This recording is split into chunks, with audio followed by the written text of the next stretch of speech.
In this week's Torah portion, we are commanded to rebuke others for their wrongdoing. Now that's a commandment that resonates in 2021. After all, so much of our social media culture involves calling out others for speech or behavior that we find reprehensible. But as we all know, calling someone out on social media rarely, if ever, results in productive change. So has our condemnation actually been successful? Perhaps a deeper investigation of the Torah commandment to rebuke can help us.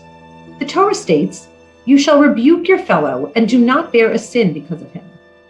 At first glance, the verse seems to be saying that we're obligated to call someone out when they're doing something wrong, and that, in fact, if we fail to do so, their sin becomes our sin as well. That makes sense. After all, standing by and allowing wrongdoing to occur makes us at least somewhat complicit in that wrongdoing. But interestingly, many rabbis have had a different take on the meaning of this verse. The great medieval Torah commentator Rashi argued that the verse actually means that we should not become sinners ourselves because of the way we rebuked another. If all our criticism does is publicly shame the other person, then we ourselves have sinned. Indeed, according to Jewish law, shaming another is akin to murdering them.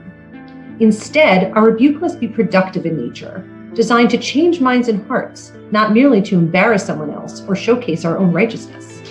Rabbi Simcha Zissel Ziv of Kelm went a step further, urging his students to break down their admonitions into 100 smaller parts in order to gradually ease the wrongdoer into seeing the error of his or her ways. In other words, fulfilling the command to rebuke means offering our critique in a way that the recipient can actually hear it. Rashi and Rabbi Simcha Zissel Ziv were right. It is so easy to dash off a caustic and self-righteous tweet, calling someone out for their bad behavior and feel our job is done.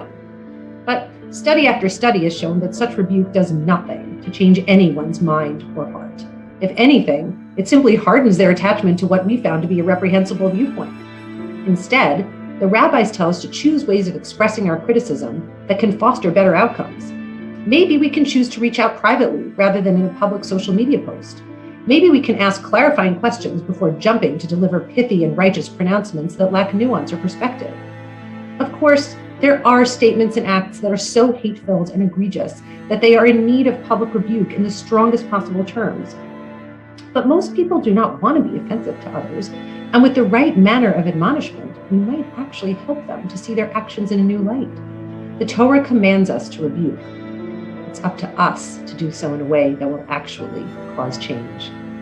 Shabbat Shalom.